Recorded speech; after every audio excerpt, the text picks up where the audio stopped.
Hi there players, I'm Coach Eddie and welcome to Dublin Table Tennis, the channel that we do all things table tennis, including tutorials, interviews, how-to, tactical insight, and so on. Today I'm going to do the forehand block tutorial, which is the counterpart of the last week's video, the backhand block, okay? The forehand block is a defensive mindset move originally, but it's a nice way to set yourself up to counter the next following shot, and or if someone attacks you and you get caught off guard, a forehand flick is a very good way just to get ball back on the table, and again you can keep on going.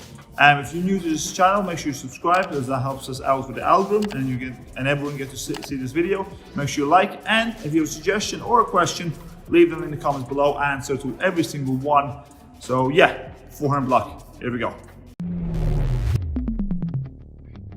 So the forehand block, the approach and the characteristics of it is exactly like a forehand drive. So stage number one is where you recognize where the ball's coming, what channel, and you say, okay, that's where the ball is. So if the ball comes in and I don't do nothing, the ball hits my racket. So that's stage one. Stage two is when the ball bounces on the table, you now then approach it with your racket, timing it and hopefully hitting the highest speed possible for the most probability chances to go over the net.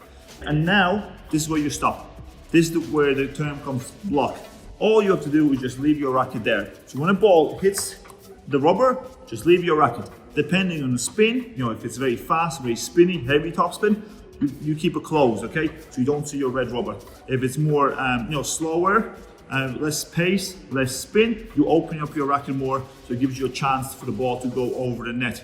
Vice versa, you can use the angle of your wrist or arm to direct it more open, like that, and the ball will go completely straight, diagonal. Or if you keep it in your standing position like you approach the drive, the ball will go in the forehand position of your opponent. Make sure not to make a mistake where people block the ball like this. No, it's exactly the same as the drive. So don't do too low, don't do too high. About the wide part of the net, or just think about the drive. Just approach it and stop.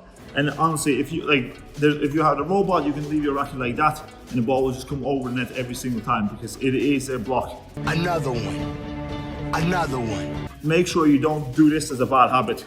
So when the ball comes in, let's say here, don't do that, okay? Move for it, all right? Don't be lazy, don't do that. You can kind of, substitute that with a bit of leaning, going that side, but going in, now that's just awkward, and you most likely you'll be unsuccessful to get over the net. So be on your toes, be agile, move for it, but just remember, just have a good, correct angle to it, and you should be successful.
And that's it, players. The forehand block is very steady.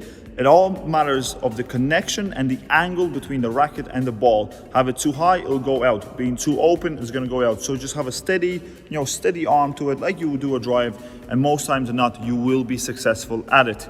As you can see, there's two different style footages. That's what happened during COVID when you have to move around and shoot. But I hope you got the picture from either side of showcase examples. And yeah, that's gonna be it from me. If you have any questions or any suggestions to a video, leave them in the comment below. I answer to absolutely single one of them. And remember, I'm gonna do a live watch along for the World Table Tennis Tournament that's happening in Houston, Texas in November between 23rd and 29th. So I hope you join in on my live watch along. But yeah, just remember, just play, have fun, enjoy the game.